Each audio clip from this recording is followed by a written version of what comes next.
무용교에서 유용교회로 오늘의 묵상입니다.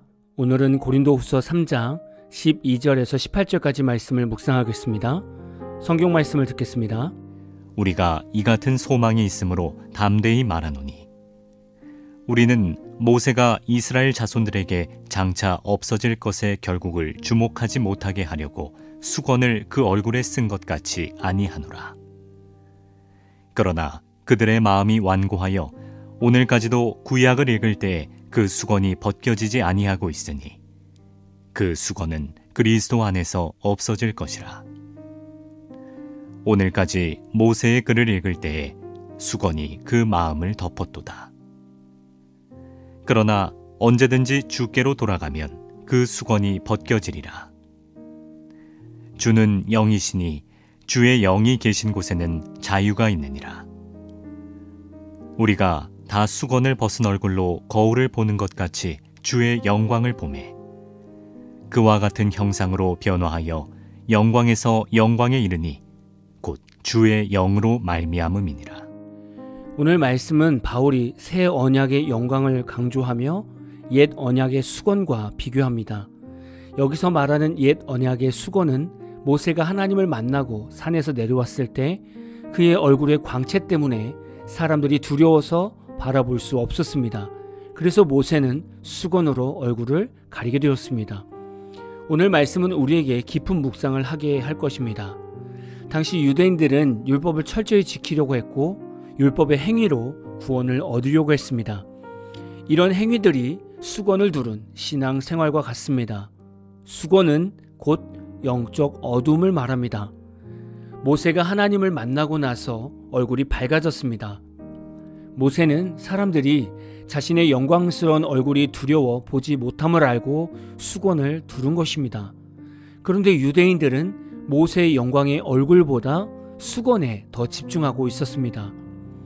여러분들이 생각할 때 모세의 밝은 얼굴과 밝은 얼굴을 가린 수건 중에서 무엇이 더 중요하다고 생각하십니까? 당연히 수건에 가려진 영광이 중요합니다. 우리가 신앙생활 하면서도 마찬가지입니다. 우리에게 임할 하나님의 영광을 바라보아야 할까요? 아니면 그 영광을 가리고 있는 형식의 수건에 집중해야 할까요? 당연히 우리에게 임할 영광에 집중해야 합니다. 사도 바울은 17절에서 주는 영이시니 주의 영이 계신 곳에는 자유가 있느니라고 말씀합니다. 율법은 우리 인간의 속사람을 변화시킬 수 없습니다. 그래서 늘 율법 아래 억눌리게 됩니다.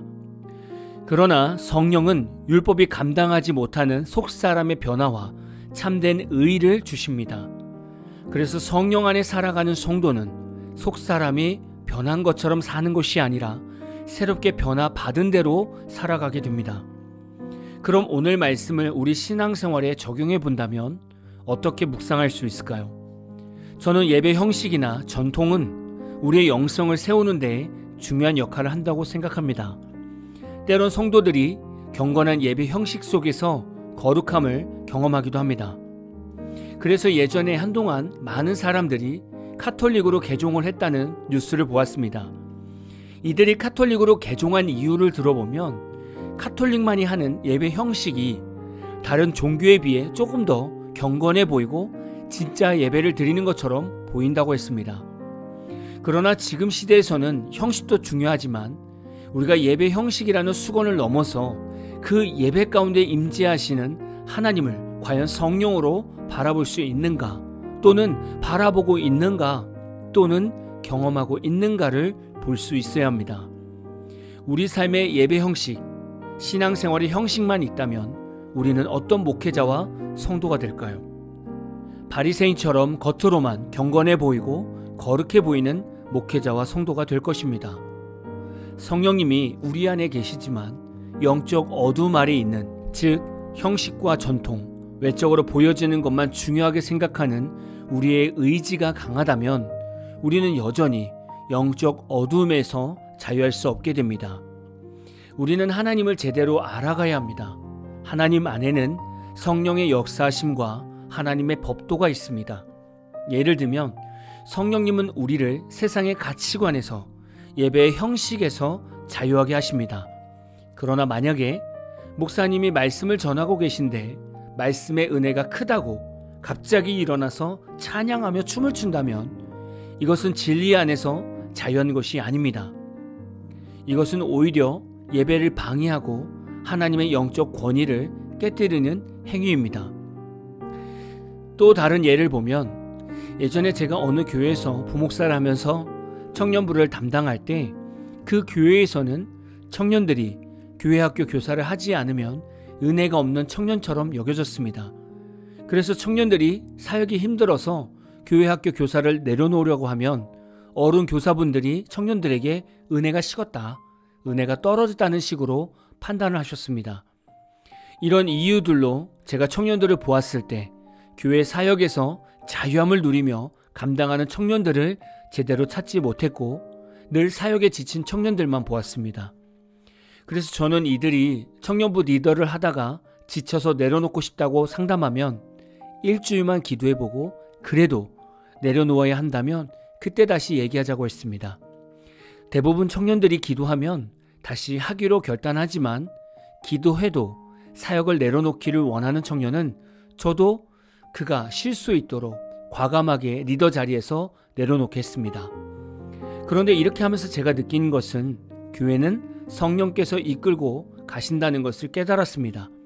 이렇게 청년이 리더 자리를 내려놓으면 리더 한 명이 부족한 것입니다. 그런데 기도하면서 사람을 찾다 보면 준비된 리더를 보게 됩니다. 그럼 저는 준비된 리더를 새롭게 세우는 은혜를 경험하게 되는 것이죠. 여러분, 우리가 지금까지 신앙생활하면서 우리 눈앞에 형식적이고 영적 어둠의 수건이 얼마나 많이 둘러있는지 아셔야 합니다.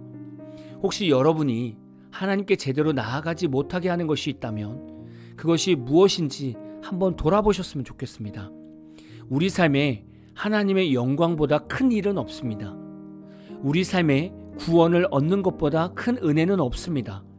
우리 삶에 영혼 구원을 하는 전도보다 큰 사역은 없습니다. 이 외에 다른 행위들이 혹 여러분과 하나님과의 영적 교제를 막고 있다면 그것이 무엇인지 점검해 보시고 발견했다면 그것을 어떻게 치우고 하나님과 얼굴과 얼굴로 마주하며 하나님의 영광 안에 머물 수 있을지 성령님께 지혜를 구하시는 모두가 다 되시기를 진심으로 축복합니다. 오늘은 제가 마무리 기도하고 마치겠습니다. 사랑의 하나님, 우리를 구원해 주시고 지금까지 인도해 주셔서 감사합니다. 신앙의 세월들이 깊어지면서 우리의 순수함보다는 자꾸 형식적인 신앙생활이 삶을 장악하고 있습니다. 우리 삶에 하나님과 우리 사이에 멀어지게 하고 형식적인 신앙생활을 만드는 것이 있다면 오늘 말씀을 묵상하면서 발견하게 하옵소서. 그리고 날마다 살아계신 참된 하나님만을 갈망하며 살아가는 하루가 되게 하옵소서. 새로운 한 주를 주심에 감사합니다.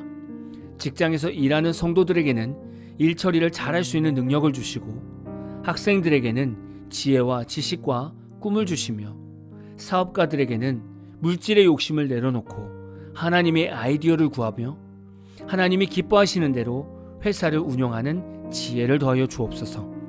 한 주의 삶을 주님께 온전히 맡기며 예수님의 이름으로 기도합니다. 아멘. 오늘 마무리 찬양은 위러브가 부른 주님의 영광이라는 찬양입니다. 찬양 후에는 잔잔한 연주곡이 있습니다. 말씀을 생각하면서 기도하는 시간을 가져보십시오.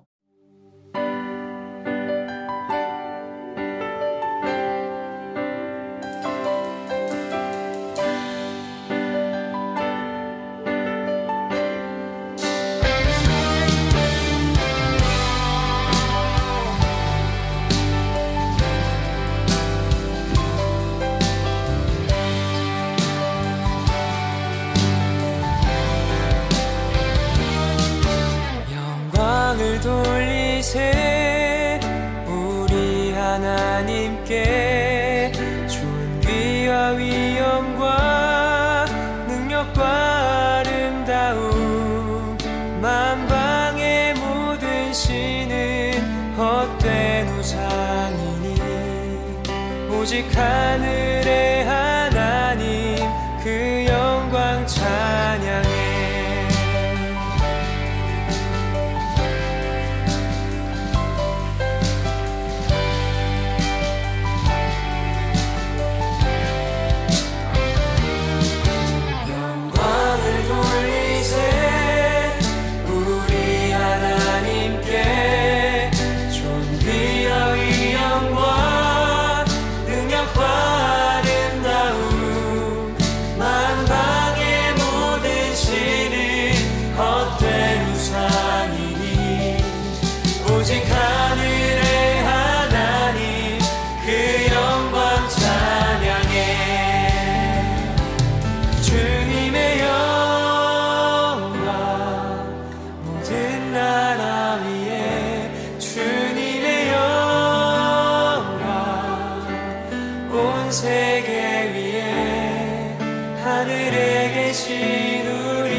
당신은 헛된 우상이니 오직 하늘의 하나님 그 영광 찬양해.